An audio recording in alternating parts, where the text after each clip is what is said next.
Hello and welcome to Backlisted, the podcast which gives new life to old books. Today's format is a little different as we bring you a winter reading special in which we've each chosen books to recommend, some recently published, some not out until later this year.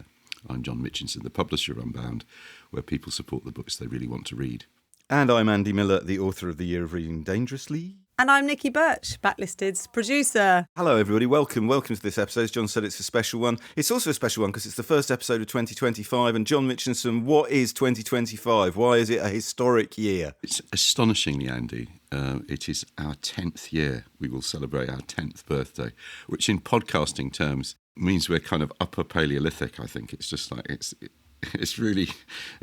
before most people even knew what a podcast was, we were doing this. What is the average lifespan of a podcast? 6 episodes, Andy. It's 6 episodes. Not 230, you mean? Not. Okay. No. I have to say, congratulations, you two, for managing to do this for 10 years. It's pretty epic. To quote the Pet Shop Boys, you really made a little go a very long way. And remaining friends, Andy. Let's go out there into the new year positive and declare our friendship to the year. It too far, isn't it? Colleagues. No. I think what we should do is still remain colleagues until the 10th birthday show, and then if we're still on speaking terms at that point, then we will acknowledge our relationship as friends. And Nicky, we will invite you into the friendship circle.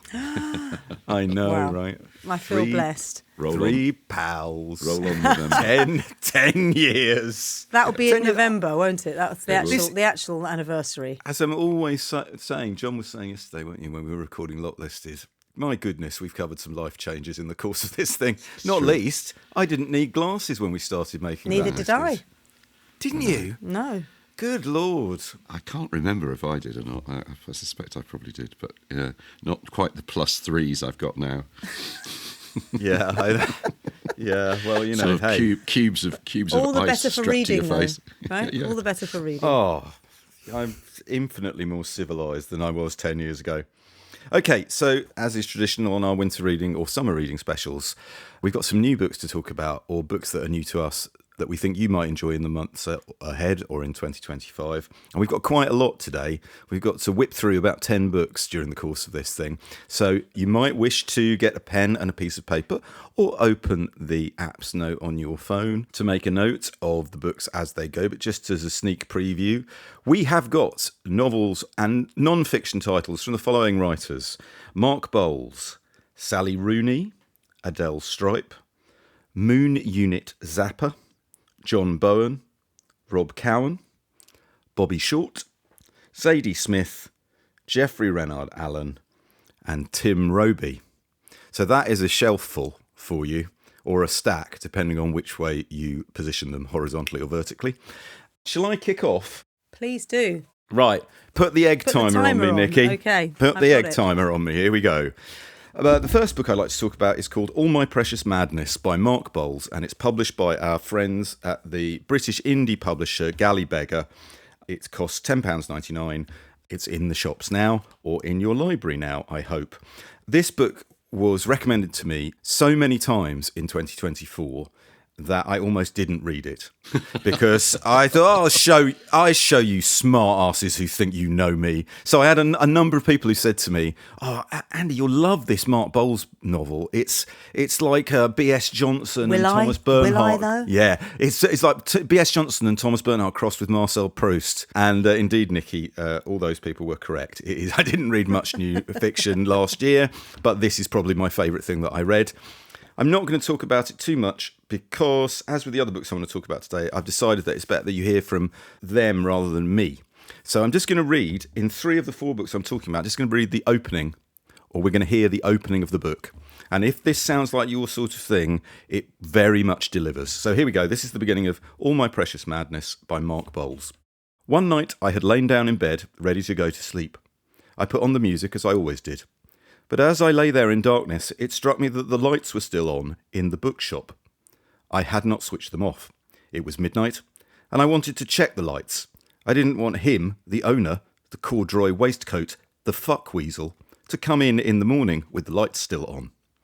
Only the week before, there had been a note on the desk saying I had left the place in a mess, a charge that was quite unjust if not an outright lie. But I had been upset by this note. It had taken the wind out of my sails. So I put on my slippers and went out into that cool September night.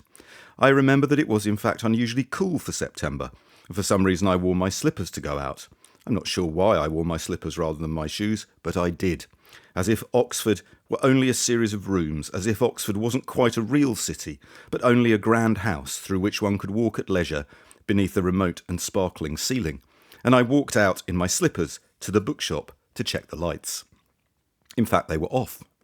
I hadn't left them on at all. I'd misremembered, or imagined leaving them on, as I lay in bed in the dark on the border of sleep with the soft notes falling and rising. And now, only half an hour later, I was stood outside the shop in the cool air, wearing my slippers, looking in through the window. I decided to enter. It was a simple mortise lock, and there was no alarm. Imagine. You find it improbable, but it's true anyhow. I went inside and turned on the lights, and I sat at the desk by the window. I took down a number of first editions from the foreign literature section, including the tragic Schultz, whose drawings are dug from the corners of our dreams, and also a 1972 translation of Paul Celan, quote, "Inside the house, the drifting snow of what was left unspoken." Yes, inside the house, exactly. I had never read this book before, but each word glowed with meaning as it never would again. In fact, I have never since been able to fully access these poems, as if a gate had been placed in front of them, but that night the gate was open, and I simply received them like a gift, a libation that irrigated my body and mind. Only later did I discover that Celan killed himself by jumping from the Pont Mirabeau into the Seine, but this is of no importance.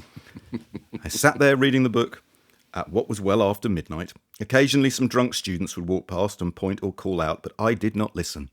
I sat there illuminated by my book. I sat there for 3 hours at the desk in the bookshop. They were hours stolen from sleep and as luminous and vivid as a dream. It was not that 3 hours passed quickly, but that no hours passed. Time was excluded. It had to wait in the alleyway across the street, like a beggar, for me to come out of the shop. I can honestly say that this moment, or rather this whole divagation, from leaving the house in my slippers, to sitting in the bookshop reading, to returning to the house, this was one of the most enigmatic and mysterious experiences I have ever enjoyed, as if directed by an occult hand, as if interpolated from another life. An experience like this that burns only once, unexpectedly, therefore burns forever. The light in the window still there, and me at the table even now, exempt from time and harm. But all of this, which occurred over 20 years ago back in the 90s, is only by way of introduction, a kind of obscure and looping prelude to the man in the cafe, the small Italian place on Berwick Street. I used to go to that cafe every morning, up until maybe a month ago now, the month of the sad referendum. That sounds absolutely brilliant. Does sound great. It is sensationally good, but you know that because you've just heard the opening of it, listeners. It's called All My Precious Madness. It's by Mark Bowles. It's published by Gally Beggar. There you go. A first novel? It is a first novel, Yes. working on his second at the moment. I hope it wins a prize or two. Yeah, that sounds amazing. Nicky. Well, speaking of prizes, you know, last year when you look at all the sort of lists, end of year lists, I did see that Intermezzo by Sally Rooney was on quite a few of those lists, particularly American lists. And you talked about it on our summer reading show, but you were sort of quite mysterious because you didn't want, which was actually quite lucky because I believe you read it quite early, hadn't you? I read it early, and if anyone remembers that episode, as you recall, Nicky, two things. I didn't really talk about the book itself. I more talked about the publishing phenomenon that Sally Rooney is faced with every time she puts a piece of work into the world. And That's secondly, right. you asked me, didn't you? You said, Yeah. will you, once it's published, will you show your hand and reveal what you thought of it? So here I am now. Okay, good. I'm going to ask you what you thought of it in a sec. I have read it subsequently. I've read all of her books, like many people, and this one I felt was quite different to the previous set. And if you haven't read it, it's the story of two brothers, and it's their relationship with each other, plus their other relationships, individual relationships, but really built around the death of their father, who's just happened before the book starts.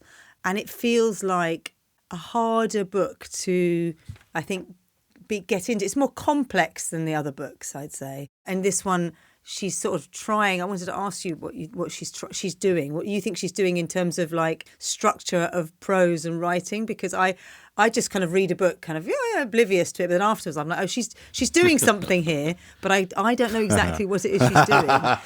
Well, I don't know. I mean, I can give you what I thought. So, did you enjoy it anyway? Did you enjoy it? I definitely enjoyed it when I'd finished it. I didn't always enjoy it when I was reading it, but afterwards I felt really like, actually, I finished it and thought, that is a good book. There you go. Got to finish things. You've got to finish things, definitely. Annoying. I'm so annoying, aren't I? Anyway, go on. No, you're always right, and I've always taken that on board. You do have to finish things. I felt the Sally Rooney book really, intermezzo, it lingers.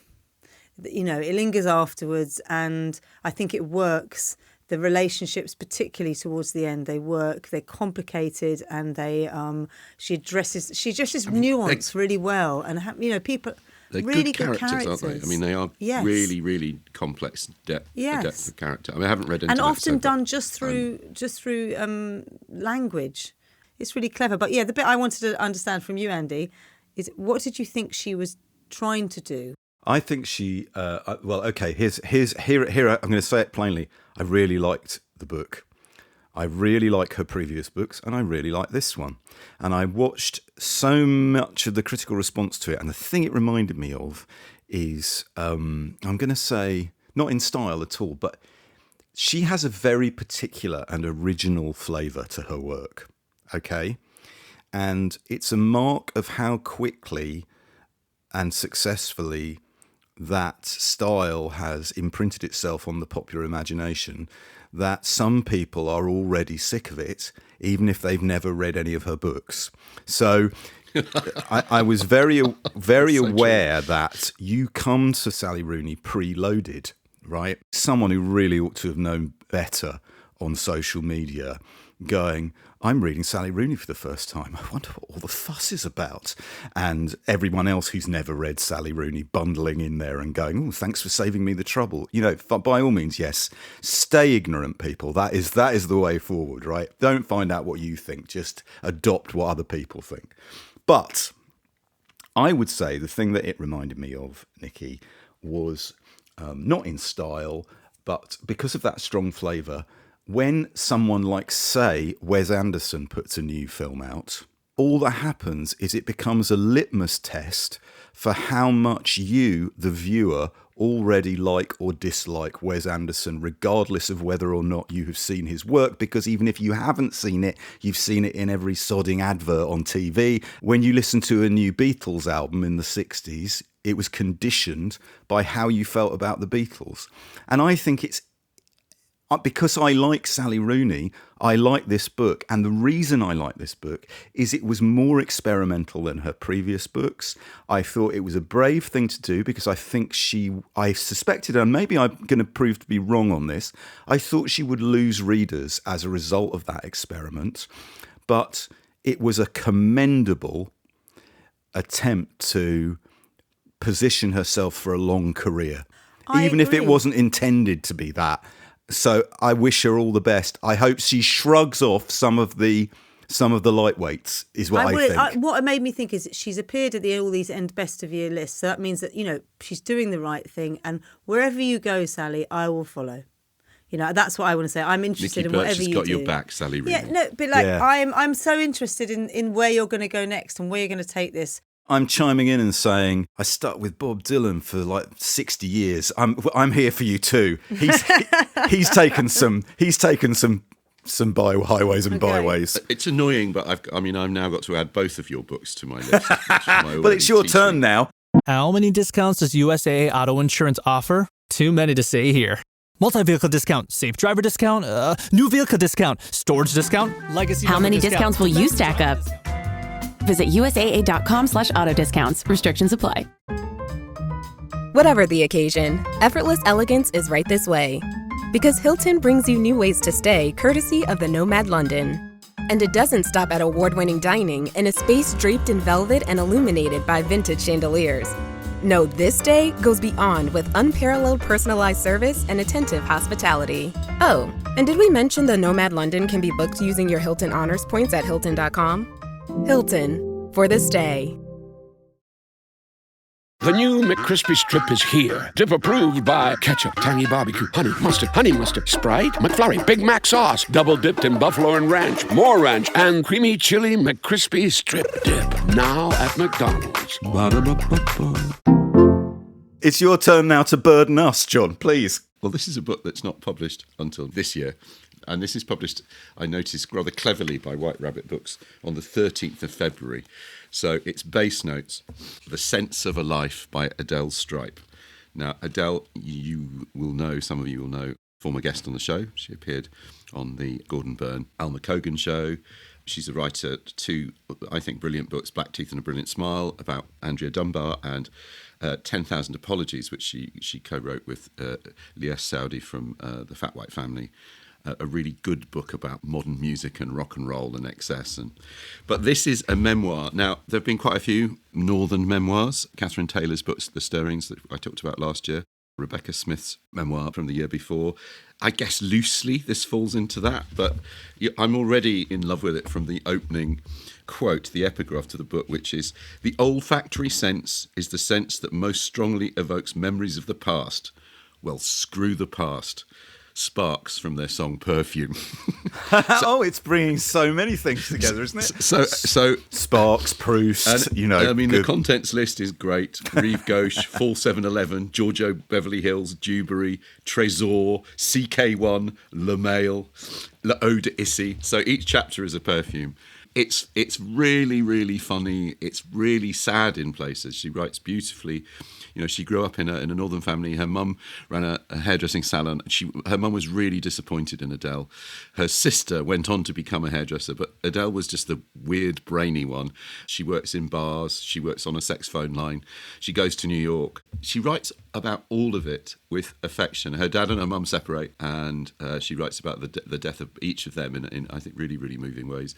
It ends by her making her own perfume, which she kind of tries to pour every element of her life in. And of course, she says, in the end, she said it smells like something you'd buy off the middle aisle in Aldi. It's really horrible. And her mum would have been massively, all the fear and pain and sorrow and difficulties of her life kind of. But I'm going to just read you a little bit because it gives you the flavour. Every Saturday morning, you rifle through the charity shop hunting for clothes, records and paperbacks. All goods are affordable there. It's a treasure trove of discarded clutter. Collecting second-hand junk is a way of avoiding reality. Unlike what exists beyond it, your bedroom is an environment you can control. The walls are painted midnight blue. The air is scented with sandalwood incense. Postcards of Andy Warhol's soup cans are pinned to the door. Overcooked lava lamps bubble in each corner. Piles of books about New York in the 1960s are stacked by your crumpled bed. There are heaps of spent clothes and a dusty chest of drawers with empty deodorant canisters, used tissues, and almost spent bottles of perfumes littered on the surface. The young woman you have become is not the variation your mother had hoped for. After much argument and an act of desperation, she permitted you to attend art college so you could finally join in with the freaks. She is often confused by the men's suits you wear, your big boots, the unlistenable music you enjoy, the militant left-wing views you've cultivated, your belligerent attitude and general character. It is far too removed from her. The separation between you both is another problem to comprehend on top of her own marriage. The apron strings have finally been severed. Why can't you be more like the salon girl, she asks. Bubbly and loud. At the very least, normal. Is there something wrong with you? What will my clients think? I may love you, but I don't have to like you. Oh. The only person who comes to your defence is your father, who was another square peg in a round hole. In the 60s, like Mark Bolan, he was recruited as a John Temple boy with the perfect physique to model their mohair suits, which were made for sharply dressed mods. John Temple's tailors nicknamed him King Charles due to his handlebar moustache and kitted him out from their Leeds store in exchange for catalogue modelling. When your father looks at your clothes, he says it reminds him of times past. And unlike your mother, he's not ashamed of the adult you're becoming. Like most of your friends, you wear malodorous Afghan coats, knitted tank tops and platform shoes of the recently deceased. Even after washing, these 50p clothes smell of the odours of others, or perhaps multiple owners. You spray Tresor under the armpits to eradicate the odour before wearing apricot blossom, lilac and rose, lily of the valley, iris and jasmine, heliotrope, vanilla, sandalwood, amber, musk, a trace of bergamot. No matter how much of the fragrance you spray on your clothes, the grotty underlying tang of strangers' perspiration is immovable. It is a perfume that will always remind you of this upside-down year. Oh, Wow, it's good. that sounds great. It's a very, very good book. It is great. I can confirm that. Have you I read can it? back John up. I've read it and I'm going to be interviewing Great. Adele Stripe on Monday, the 24th of February at Waterstones in Liverpool What's the about book called this and when's it coming out? It's called Bass Notes by Adele Stripe, published by White Rabbit Books. You could probably pre-order it now, can't you? You can definitely pre-order it now. I would suggest it's an excellent Valentine's Day gift for someone. Oh, of course. It's the sweet smell of success. My turn now. I'd like to talk about a book that I talked about on Backlisted recently, Earth to Moon by Moon Unit Zappa, the daughter of the late Frank and Gail Zappa. If you would like to hear what I thought about the book and why it's good, you can always subscribe at listener level and hear me talk about it on there. I don't want to repeat myself. But because this is a New Year's show, I thought I would like to play the opening of the audiobook, which Moon Unit reads herself, which I found very moving, and I think listeners will do too. And if nothing else, take her closing words from this as a set of New Year's resolutions, and you won't go wrong. So here we go. This is the beginning of Moon Unit Zappa's Earth to Moon. Growing up, I was just like you. I had a rock star for a dad, was told to call my parents by their first names, had 2 invisible camels for playmates, and daydreamed about my future following in Frank's footsteps by helping people and making them laugh. Only I'd be dressed like a nun. I admit I was also tempted to be barefoot and in charge behind the scenes like my fertile, bossy mother. 100 babies sounded about right for my temperament since I already adored helping Gail raise my 3 younger siblings. 97 more of what I already loved seemed like a dream. Plus, that episode of The Little Rascals where they took care of all those babies by gluing them to the floor and feeding them cake really cracked me up. Of course, the children acquisition details were hazy since I didn't want to have a husband who wants a man who leaves all the time and stays away too long. Luckily, destiny had something else in mind for me altogether. As they say, man plans and God laughs. Or gives you an unconventional celebrity family and a random hit single when you're not even a musician. Or psychologically, emotionally, professionally, and legally kicks you in the taint until you rock bottom your way back to life among the loving living, or whatever the expression is. But I'll get to all that. I got my first journal when I was 5 for Christmas. Then every year after, I'd get a new one. They were hardbacks bound in black leather with gold embellishments on the cover and along the paper edges. So fancy. These books felt important. I believed I had a responsibility to do excellent work in them, to match their external beauty and honor the dead trees I held in my hands, a concept my mother had recently illuminated, along with explaining that hamburgers were deceased cows. Plus, the diaries were from Gail and Frank, my mother and my father, with the inscription to me in his handwriting. So I put undue pressure on myself to turn these blank nothings into weighty somethings, as I saw my idol dad doing on his large, butter-colored music paper. When I wasn't writing short stories about my imaginary camels, Tamershi Deween and Sanini, or about aliens or ballerinas or nuns, or alien ballerina nuns, I'd report on the happenings in the house or the world at large. I was political and wrote a letter to President Ford to ask him to stop men from clubbing baby harp seals. I was ambitious and practiced signing my autograph in various handwriting styles. I was complimentary and wrote a letter to Tina Turner to let her know she was almost as good a dancer as me. I was boy crazy for Sean Cassidy and scrawled my married name, Moon Unit Cassidy, everywhere in loopy cursive. I used my journals as a secret best friend I could tell anything to. I'm sad. I wish my dad would take me with him to Europe.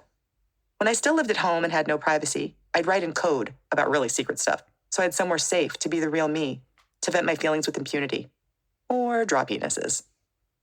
As time went on, I loosened the reins on my dad comparing and perfectionism in my journals. And, in life, I had no choice. Rightly or wrongly, I believed I would never be as good as my dad, so I had to learn to live with plain old me.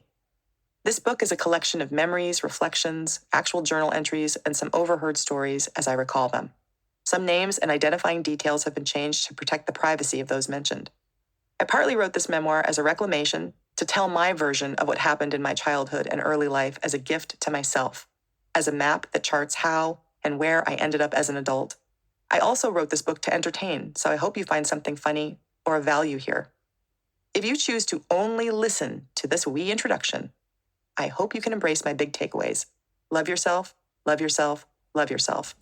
Growing up doesn't end when you become an adult. Outrage is the appropriate response to deception and betrayal. The way out is through. Make peace with what hurts and head towards joy. Run with the people who love you, lift you, and make you laugh. Write your future with the ink of today. May you go farther sooner. XX Moon. What's a beautiful thing. That's a fantastic book. Very moving, very funny. It's called Earth to Moon. It's by Moon Unit Zappa and it's published by White Rabbit. Nicky, you're up. Okay, I want to talk about a book, a very backlisted book. I think backlisted fans will like this book. It was sent to me. Actually, I don't get many books sent to me, which is not a plug for people to send me books because I can only read a certain amount a year. So, but I did get these a lovely. Careful of what you ask for, Nicky. Lucy Scholes did send me a nice, because I read one of her books out, and she was very grateful. So she sent me some more. And one of them she commissions and republishes books for McNally Editions, doesn't she? That's correct. And so we talked about one of their books, didn't we, on the summer reading show? Right. Yes, that's right. Rhine Journey. That's I right. talked about. Anyway, so now there we go. I'm reading another one. So maybe it is useful if you send it to me. I was gonna. Yeah. Damn. Damn. No, yeah. no. Yeah, it is, yes. Come on, you influencer. Let's hear you. Okay, so it's called The Girls, and it's by John Bowen. And it was written in 1986 and has been republished by McNally Editions. And I'd never heard of John Bowen. And she said, you might like this. And she was right. I do like it. There's a beautiful blurb on the back, which I think describes it better than I can. It's from Michelle Slung in the Washington Post. The trappings of this sly little novel are like the crumbs leading Hansel and Gretel to gingerbread danger. For people who like Myra Breckinridge, as well as Miss Marple, fans of Beryl Bainbridge, Russell Greenan and Patricia Highsmith, those who feel Barbara Pimish on some days and Stephen Kingish on another. What this book is two women who live together in the 70s in a village, and they're a couple, but they're sort of a couple that no one really talks about them as a couple. They just live together. They're like friends who live together, that sort of thing. And they run a gift shop. And the book is, John Bowen says he based the house where they live on his house where he grew up, because it's the whole thing is sort of very much around this house and the gift shop. And there's lots of lists and descriptions, and it's very twee and it's very safe. But then the women are Janet and Susan, the girls. They're known as the girls in the village. Maybe you have got some girls in your village, John. And anyway, the girls, but at one point, one of the girls decides she wants to go and find herself. She's a bit lost. She's a younger one. And she's like, I'm going to go to Greece to find myself. And this sends the other one into a bit of a sort of tizzy. Like, what's she doing? Is she going to come back? What's happened? This is our life, Susan is the one who goes off to Crete, has a terrible time and wants to come back the whole time. She's only there for a week. But Janet's on a bit of a tiz, and she goes to a kind of craft fair and meets a man, just a friend, but they end up having sex that one night. She's never done it before, why not? Basically gets pregnant. And they have a baby, the girls have the baby. And things then go kind of a bit macabre, because the girl's life is the most important thing, and now the baby as well. And this man is sort of trying to get involved. Things unfold in a kind of quite a sort of dark way. But the great thing about it is everything is still lists of things and neat little things, and everything is still kind of very village life. May I point out? Sounds very good. If you are interested in horror in a folk village setting, which we all are, of course, John Bowen, when you said his name, Nicky, I was thinking, John Bowen, I know that name. Why do I know that name? He's so written I've just like 12 looked him books, up. Hasn't he? But he's also a TV playwright. Yes, he is. And yes. he wrote the script for one of the great folk horror TV plays, Robin Redbreast, which anyone who's seen Robin Redbreast, which is really, really spooky and unpleasant in exactly the way you've just described that novel as being. So that's gone on my list. This is a nightmare, isn't it? Honestly, this show is a nightmare. We're just I know. We're just going to have ever more bigger TBRs. But anyway, What's it called? It's called The Girls by John Bowen and, McNally Editions, and it's really fun. Give us the opening paragraph. It does give a clue, the opening paragraph, to what happens later on. Oh, well, that's okay. The septic tank is in the shrubbery at the bottom of the garden. It is covered with concrete slabs over which the cottonista has been trained. The shrubs of the shrubbery surround it, and one must assume feed off its contents. Hey, you have me at septic tank. I know, that's pretty good. There's a metaphor. There's a metaphor of working hard. Great. Yeah, Okay, well, that sounds fantastic. John, what have you got for us? So Not a Septic Tank, a non-fiction book, and it's called The North Road by Rob Cowan. It is published by Hutchison Heinemann. It is out in April, and it is an exploration of the North Road that connects London with Edinburgh. So the kind of central artery, not just of modern Britain, but of Britain right back to sort of prehistoric times, which is really the point of the book. If palimpsestuous is a word, that's what this book is. It's an attempt to explore the road in all its dimensions, the idea of a road and of time and of going forwards. It's an exploration of his own childhood. His family come from Doncaster originally and a small mining town called Bentley.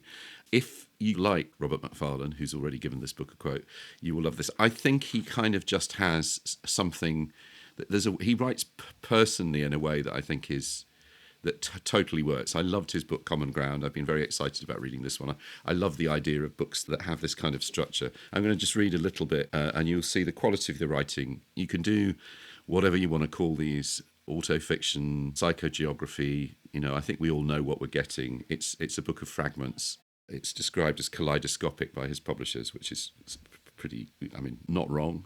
But I think it's the way he weaves his own life, his relationship with his own children, his relationship with his parents. There's a wonderful bit at the end where he takes his mum up. They find that right at the top of the country in Caithness, they found a woman who, through the matrilineal line, a Beaker woman, 5,000-year-old grave, is actually related to his mum. So they go and visit her grave. It's quite moving, quite lovely. But here is the prose, which I think is what sets it apart. Imagine for a moment a topographical map of Britain. Place a finger on London, then draw a line north to Edinburgh, avoiding major hills and mountains, and you'll be tracing a road, an old road and the country's longest, a remarkable road with its roots in time out of mind, one that in places traces tracks laid down as far back as the Mesolithic, a road that today connects 2 nations and links 18 counties, including the largest and smallest in England, a road bookended by frenzied capitals that stitches together sprawling cities and suburbs, satellite developments and rural backwaters, a road that cuts along coastlines and through fields and flatlands, between once grand towns and deserted villages, over lost graveyards and under new supermarket car parks.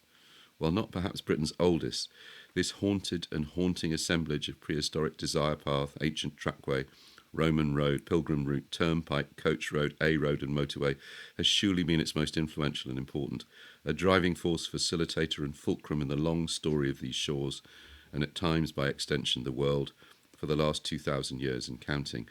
Now, imagine closing in on that map, stepping into it.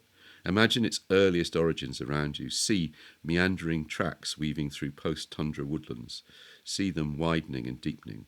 See their significance increasing as our species conversely shifts to sedentism.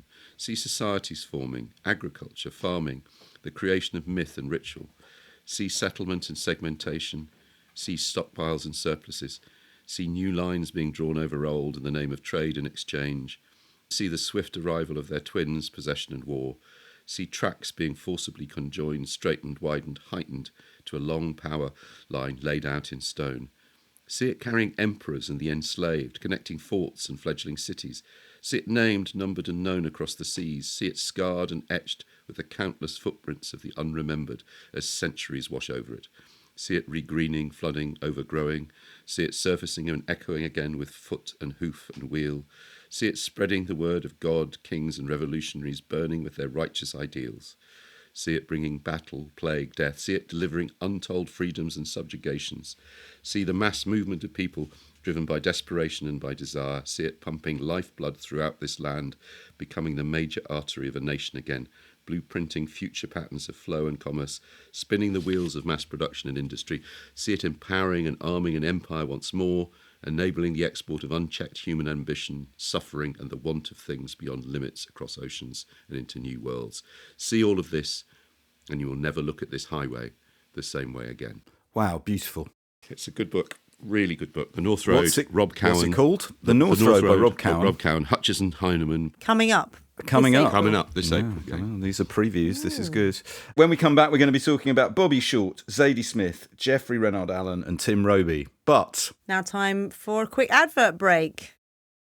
Finding a new job is stressful. But with Indeed, it doesn't have to be. Just fill out your Indeed profile with your skills, experience, and desired salary. The more you fill out, the better your matches will be. And hearing from hiring managers will be 2 times more likely. Relax. That's your Indeed profile sending opportunities your way. Indeed, the world can work better. Switch to Verizon Business and get more from your internet without paying more for your internet. Get LTE Business Internet starting at $39 a month when paired with select business mobile plans. That's unlimited data, and with it, unlimited possibilities. Start saving today with Verizon Business, ranked #1 in small business internet customer satisfaction by J.D. Power. Starting price for 25 megabits per second LTE internet plan with smartphone plan savings, plus taxes, fees, and economic adjustment charge. Terms apply. For J.D. Power 2024 award information, visit jdpower.com/awards. Are your business expenses playing hide and seek? With Uber for Business, the small spends that slip through the cracks, like rides and meals, go right where you need them. Because it integrates with leading expense platforms, you can say goodbye to surprise costs, missing dollars, or chasing receipts. Everything's track downable. Uber for Business. Make small steps that make a big impact. Learn more at uber.com/small steps. Okay, we're back. we're back. Well done, everybody. We're over halfway through, and it's my turn now, and I am going to talk about an incredible book called Black and White Baby by a man called Bobby Short. Now, American listeners may well have heard of Bobby Short, but I'm pretty certain people in the UK won't know who Bobby Short is. So Bobby Short was born 100 years ago this year. He grew up in Danville, Illinois. In his class at school, he was in the same class as both Donald O'Connor from Singing in the Rain and Dick Van Dyke. Dick Van Dyke, who is still alive. If God willing, he'll be 100 this year. So imagine that you're in the same class as Dick Van Dyke, Donald O'Connor, and Bobby Short. Now, Bobby Short is remarkable for several reasons. If you listened to our Christmas lot listed on Patreon, you will have heard at the end of the show him playing the piano and singing White Christmas by Irving Berlin. And at the age of 9, Bobby Short was a vaudeville act. He dressed up in a white tie and tails, and he went out to a mixture of rich people's houses and speakeasies, and he played the piano and sang. And Black and White Baby, his memoir, was published over 50 years ago in the early 1970s, and it is an account of those years as a child star. The book it most reminds me of that we've covered on Backlisted is Harpo Speaks, where Harpo Marx's account of what it was like to play the halls at the turn of the century is now a valuable historical resource. And so it is with this Bobby Short memoir. It's the most remarkably evocative piece of writing. It's certainly my favourite old book of the year. The fact that Bobby Short went on to record for Atlantic Records in the 1950s, then went on to have a 35-year residency at the Café Carlyle in New York City. He recorded songbook albums of Cole Porter's songs, of Noel Coward's songs, of Rodgers and Hart's songs. And guess what? He was personal friends with Cole Porter and Noel Coward and Rodgers and Hart. He played for presidents. He played at inaugurations. He had the most extraordinary life and career. And this memoir, Black and White Baby, is long out of print. It would be expensive for me to buy it secondhand, and it's never been published in the UK. Fortunately, you can borrow it for free from the Internet Archive, which is how I read it. If you're not already a member of the Internet Archive, you really ought to be. And so what I'm going to do is I'm going to read the opening of this book what I'm hoping is some enterprising publisher listening to this, as does occasionally happen, will think, that sounds good. We ought to bring that back into print, and then lots more people can read it. So it's time for me to read to you the opening few paragraphs of Black and White Baby by Bobby Short, originally published in 1971. I am a Negro who has never lived in the South, thank God, nor was I ever trapped in an urban ghetto. I grew up in Danville, Illinois, where my family always lived on a pleasant street, in a pleasant neighbourhood where the houses had front yards and backyards, with flower beds and vegetable gardens. Many of our neighbours were white. This book is a collection of memories from those days, and from the 2 years when I was a child star on the vaudeville and nightclub circuit, out on stage in a white suit of tails, playing the piano and singing. Sell it, sell it, sell it, smile, smile, smile. That was my manager in the wings, just out of sight off stage. Some of my memories are bitter, some are barbed, but most, when all is said and done, are sentimental recollections about my family, my hometown, and my childhood stint in show business. My family on both sides had been part of the Great Migration that beat it out of Kentucky and points south at the turn of the century, moving up into the Midwestern states. They were small town and country people who did not choose to head for the melting pots, the big cities with their vicious racial and labour conflicts, Negroes against rednecks, hunkies against Polacks, Dagos against Krautheads against Micks against Kikes, and on and on and on. Americans probably have more derisive names for their fellow citizens than does any other country in the world. My relatives chose to settle in Danville, a town that was classically Midwestern. It was heartland USA, predominantly white, predominantly Protestant, a town founded on the site of an Indian village called Pankashaw and renamed Danville after one Dan Beckwith, a trader who built a cabin there in 1824. Goodbye Pankashaw, welcome, O pioneers. This was prairie country, Lincoln country. In the old section of town near the river, there still stands the house with its balcony from which Lincoln spoke during a campaign tour. All told, Danville was an attractive town. Most people think of the Ku Klux Klan as a strictly southern outfit, but in the 1920s and early 30s, the Klan was very strong in the Midwest, and they took off against anyone who wasn't white, native-born and Protestant, in other words, Negroes, Jews, Catholics and the foreign-born. Danville had a branch of the KKK. It was no secret. Their activities were well publicised in the Danville Commercial News, after-dark rallies in open fields with large electric-lit Ks in red, white and blue, prayer meetings in a Danville park with scripture lessons, onward Christian soldiers and nearer my God to thee. The public was cordially invited to attend, barbecued meat and refreshments were served. A 3-day Clantacua, entertainment and speeches, was held at Lincoln Park, just a few blocks up the street from where we lived. And a statewide reunion was held at the Danville Fairgrounds with special trains to accommodate the out-of-town Klansmen, something like 15,000 of them. I've been told since that some local people opposed all this, but on the whole the Klan was accepted. The Danville KKK seemed to be fairly content with prayer meetings and barbecues. I know of only one incident when they resorted to terrorising tactics. In 1936 or 37, when I was away from home on my show business stint, a cross was burned on the front lawn of one of our neighbours, a coloured man who was highly successful in his business ventures and, sin of sins, was rumoured to have a white mistress. Either of these facts alone would be mighty upsetting to any self-respecting white supremacist. But when I came back to Danville after my 2 years on the road, the fiery cross on the neighbour's lawn was never mentioned, and I was dumbfounded when I at last heard about it 25 years later. This hadn't been the silence of fear, but the silence of indifference.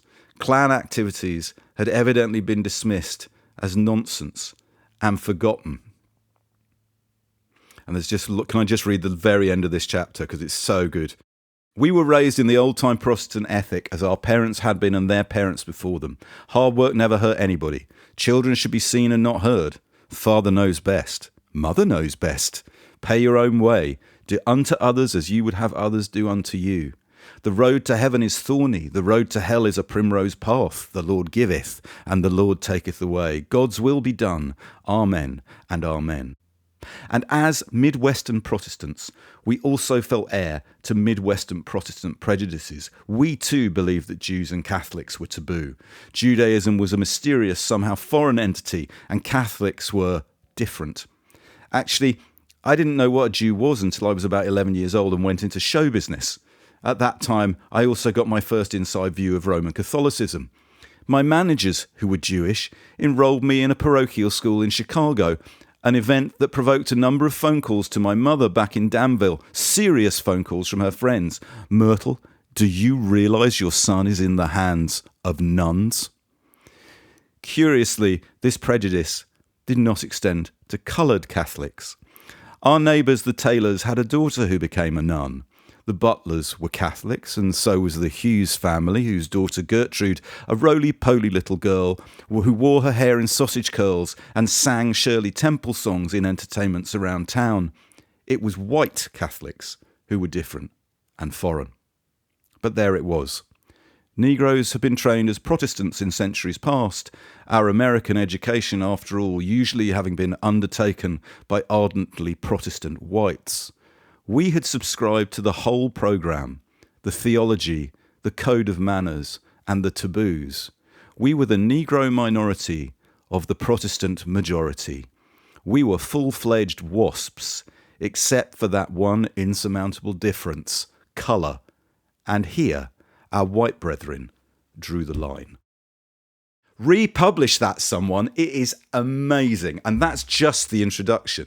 The accounts of doing things like being brought on stage at a Cab Calloway concert in the early 1930s to play the piano as a 9-year-old, or playing in speakeasies. It's just mind-blowing. It's so wonderful. The good news is, if you don't mind reading it on a screen, you can download it right now from the Internet Archive. But I do hope if anyone listening to this can figure out a way to bring this book back into print, do it. Do it. Nicky, what have you got? Okay, I wanted to just talk about a book that was published in 2023, massive big bestseller.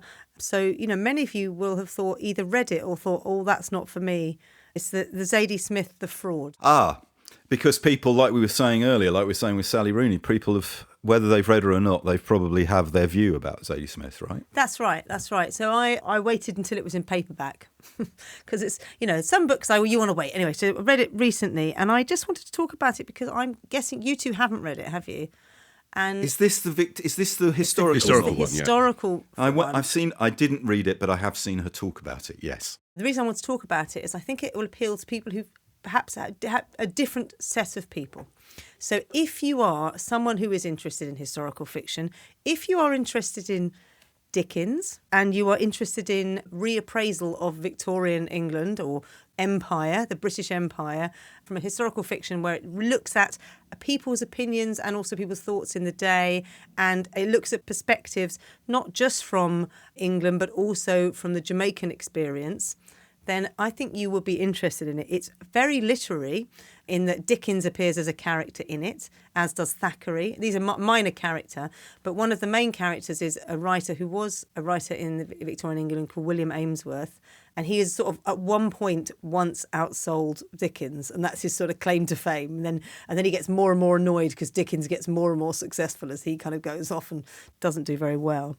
And it also follows a real-life court case that happened, hence The Fraud, which is somebody fraudulently or claiming to be a descendant of someone who died to sort of try and inherit their fortune. So it's got this kind of very, very true to historical facts that happened, but then a sort of reimagining how people might have behaved or what they might have said in true historical fiction. And what's really interesting is it sort of reappraises, I think, Dickens' opinion on slavery potentially as well, so has thoughts on that. The main character is a woman called Elizabeth Touchet, And she is around all these writers and is always given sort of asked for advice, but is never given the sort of the props to be herself considered of note and importance. So it's very much a sort of feminist look at Victorian England, as well as another main character is a descendant of a slave, Andrew Bogle, and his journey from Jamaica and his experience in England with his family. That sounds right up my street. I think it really is. That's what I'm saying. I have read reviews. John, I think I'd love to talk about it with you more, but I think you should think twice. Is Zadie Smith for me? If you don't think that, but you like this kind of thing, I think you should read it. It's a brilliant example of spare a thought for the writer or artist or musician or filmmaker who is consistently excellent, because they lose the people who were excited when they were a novelty, but they struggle to gain the audience who might enjoy their more mature work because, and yada, yada, yada, as we've been talking about, Yeah, and the other thing I would say is we all know this, she is a phenomenally clever woman, right? She is a very, very clever woman. I do think it benefits from a kind of reading this, but also listening and watching her talk about it. When I went to see her talk about this book last year, she said something that's really stuck with me. And actually, weirdly, I wasn't expecting this, but it's sort of a piece with that Bobby Short passage I just read 10 minutes ago. Right, the thing that makes that Bobby Short passage work is it isn't one thing. It's able to see different types of prejudice in different areas, different groups against one another, and different good elements and different bad elements. And Zadie Smith was saying, how do I feel about statues being torn down? She was asked about. And she said, I have a lot of sympathy with that. But it isn't as simple as that, because we're sitting in a building now which is built by slave money, by our ancestors who were so generous to us and to the people who would come after us to provide an infrastructure of buildings and libraries and universities that allow us to foster a way of seeing the world directly in opposition to where the money came from to allow them to do it. And we have to be able to hold both those thoughts in our heads at the same time. And that is exactly what the book is about, I think. Perhaps my one criticism about it is it's very true to what actually happened. So it's very true to the history. And sometimes I think that costs the book, because you're going through the very long court case and you're going through what actually happened. But nonetheless, you said really earlier it was challenging in a good way. Yes, right? It is challenging in a good way. Yeah, good. Yeah. Okay, so what's it called? The Fraud, Zadie Smith. All right, very good. And that's available right now in paperback. John, what have you got? So I'm going to talk about, I think, my favourite collection of short stories that I read in the last year, which is by the guest who appeared on our show with the Law Seagull novel, where we had Nat Jantz, who's the UK publisher of, or will be the UK publisher of that book later on this year, and Geoffrey Renard Allen, who was the guest, and who is the author of a collection of stories called Fat Time and Other Stories, which was published in the middle of 2024. These are really original stories. If you can imagine kind of a mashup between Percival Everett, Colson Whitehead, George Saunders, with a bit of Donald Glover and Atlanta thrown in, and then Octavia Butler as well. The first long story in this collection is set in an unnamed country where the character, who is white, is being hunted down by black militia, a black fascist state. It's a brilliant story. But the great thing about this collection is you have no idea where it's going to go next. Suddenly, you're in a story which brings together Francis Bacon, the painter, and Jimi Hendrix. He completely invents the fact that they were friends, but it's a really brilliant story. And then you've got Jack Johnson, the boxer, arriving in Sydney for his big fight to win the heavyweight championship of the world. Each of the book, in a sort of kaleidoscopic way, I suppose, looks at what you might call dimensions of the black experience, but I think that just absolutely limits. This is just astonishing writing. And I read you two short passages. There's one story where the main character is Miles Davis, which I'm going to read from, but this is the Jimi Hendrix story, and this is about Jimi Hendrix and music. He watches the song grow, full of wind and sky and dirt and water, coming and going, rising and falling, one heap of sound. He knows what inflections of the blues mean: red house, blue rain, midnight lightning, knows how to worry chords into the black shape of time, knows how to anchor weight on a string and sink a barbed note into the muddy depths below, then bend that string and yank up a struggling catfish, knows how to hoist the entire world to his ear, all that he is listening. So if you like that kind of stuff, which I would say is extraordinary, properly literary writing, this collection is full of it. It's also intermittently very funny. This is Miles, okay? You're supposed to like your listeners, be grateful for these ordinary motherfuckers because they buy your records and come to your shows. Fans, fan clubs. No, I wish I could club all these motherfuckers, clobber them. They take up all the space in the world, suck up all the air, crowd you into corners. No, motherfucker, I don't care if you like my music. No, I don't want to meet your girlfriend or your wife. Take that bitch and get out of my face. Give me some room, some quiet time to myself. Can't you see I'm here drinking at the bar? I don't want to see no fucking body. The one good thing about being on stage, the chance to be alone with motherfuckers you want to spend time with. That's why I turn my back to these ordinary motherfuckers sitting out there looking at me, admiring me, wishing they could be me. Give me your money. I don't owe you shit. You should be eating crumbs out of my hand. Motherfucker, you want to do something for me? Here's what you can do. Cut off your arm, cut off your leg. Better yet, just slice your throat from ear to ear and die. Give me some room to breathe. Wow. I mean, it's a great, great, great story. I tell you what, you've probably just dropped the MF bomb more times in one reading than we've done in the whole 10 years of Backlisted there. Congratulations. Yeah. So what's it called? It's called Fat Time and Other Stories, Geoffrey Renard Allen. It is utterly baffling to me that this man is not published in the UK, but the ebook is available. You can order it from Grey Wolf in the States, and I think I've already said this, and I remain... hopeful that I can keep this promise. I would love to publish him because his novel, Song of the Shank, was also one of the best novels I read last year. But this collection is a great entry level, and I would put him right up there with Saunders. We nearly made it to the end, and it seems only right that we should end with this slightly more light-hearted. Well, is it light-hearted? Well, this book is called Box Office Poison, Hollywood's Story in a Century of Flops by Tim Robey. And what it really ought to be called is A Century of Schadenfreude. If you, this is basically, you get to have the history of Hollywood told not by its Oscar winners and its smash hits, but by its failures. The book opens with Intolerance by D.W. Griffith and ends with Cats, the 2019 musical adaptation. And in the process, chronologically, takes you through and gives you details about, for instance, Freaks by Todd Browning, The Magnificent Ambersons by Orson Welles, Dr. Dolittle, the Rex Harrison starring musical, Sorcerer, Friedkin's remake of The Wages of Fear, which was a tremendous failure, The Hudsucker Proxy by the Coen brothers. Oh, yeah, great. Speed 2, Cruise Control. Babe, Pig in the City. I can never say this word. Synecdoche, New York. Oh, yeah. And as Tim points out, one of the reasons that film was such a flop is because no one knows how to say the title. Anyway, right, so it's just such a ridiculously enjoyable... Tim Robey is a film critic. He can really write.